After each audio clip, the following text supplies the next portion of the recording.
بسم الله الرحمن الرحیم. نن درته دوه هغه خطرناک ګناهونه ښیمه چې د هغې سزا الله جل جلاله په دنیا کې ورکوي. ګورئ ګناهونه په دوه قسمه دي. یو قسم هغه ګناه ده چې د هغې سزا صرف په آخرت کې الله تعالی ورکوي، لیکن دویم قسم هغه خطرناکه ګناه ده چې د هغې سزا هم په دنیا کې ده او هم په آخرت کې الله تعالی ورکوي. هغه ګناهونو نه یوه ګناه یو دا هم ده چې کوم یو انسان یو بل کس ته په څه ګناه باندې پیغور ورکړو، نو په یو حدیث مبارک کې راځي چې کوم یو انسان یو بل کس ته په څه ګناه باندې پیغور ورکړو، د مرګ نه مخکې به الله تعالی دا کس په دې ګناه کې مبتلا کړي او بیا به دا کس مړ کېږي. استغفر الله. او دویم نمبر هغه خطرناک جرم او خطرناک ګناه چې د هغې سزا هم په دنیا کې ده او هم په آخرت کې ده. هغه کوم یو جرم دی راځئ هغه هم درته ښیمه، که دا چا کوي نو هغه دې ځان وباسي. هغه د مور او د پلار نافرماني ده.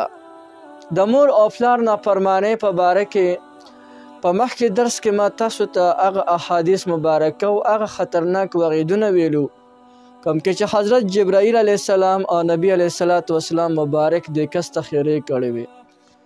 لیکن اوس مې یو کتاب کتلو، حقوق العباد اور ان کی اهمیت، په دې کې مې یو ډېر عجیبه واقعه سی کړه، نو ما وی چې د خپلو اورېدونکو ته هم ووایم کیدای شي د یو کس زندګي پکې بدله شي.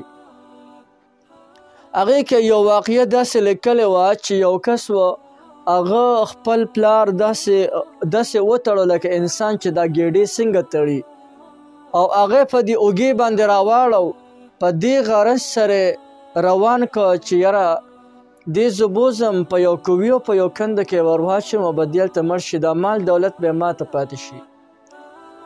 دا پلار روان کړی دی، نو دا بچی د یو کندې او د یو کوي په دې غاړه باندې ایسار شلو. هغه پلار یې پېښه چې اوس خو مې دلته غورځوي، نو پلار ورته وایي بچی وایي په دې کوي کې نه چېرته بل کوي وګوره، په هغې کې ما وغورځوه.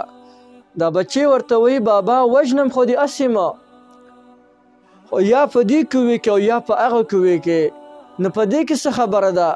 وایي بچی دلته خو مې ځکه مه وژنه چې یو ځل زه د ستا رنګه د ځوانۍ په نشه کې راغلم، په ما باندې د ځوانۍ هوا لګېدلې وه او زما پلار دغه رنګې بوډا و لکه نن چې زه چې کوم دی بوډا شوی وم، همدغه رنګې مې کلک وتړه او هغه مې په دې اوږې باندې راواړولو او په دې کوي کې ما خپل پلار غورځولو، مال دولت یې ماته پاتې شو. بچې په دې کې ما خپل پلار وجلی دی، ما په دې کې ته مه اچوه، چېرته بل کوي وګوره په هغې کې مې واچوه. بچیو کله چې دا خبره واورېده نو د هغو عقل ځای ته راغی، وایي ښه وایي تا د خپل پلار سره داسې کړي چې هغه دې په دې کوي کې وغورځولو او نن هغه صرف د دې مال د لاسه، او نن زه لګیا یم او تا په دې کوي کې غورځوم د دې مال د لاسه، ان قریبه ده چې سبا زما اولاد راشه او د دې مال د لاسه ما په دې کوي کې وغورځوي. همیشه دپاره موږ په خپلو سترګو باندې لیدلی دي او په دې غوږونو همیش دپاره اورېدلی دي او د مشاهدې دپاره هم په سترګو باندې کتلی دي.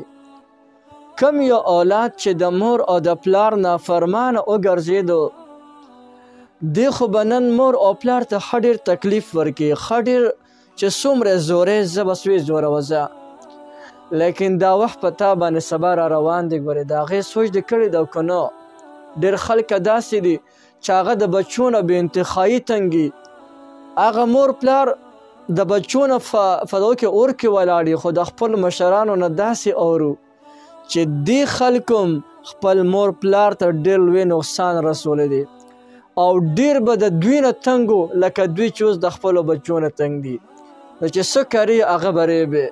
نو الله تعالی موږ ته یو ښکلې مزېداره موقع کړې ده، موږ د دې خپلې موقع نه پیدا واخلو، د چا مور او پلار وي د هغې سره موږ حسن سلوک او نیک احسان ورسره وکړو. الله جل جلاله دې موږ له په دې خبرو باندې عمل کولو توفیق نصیب وفرمایي.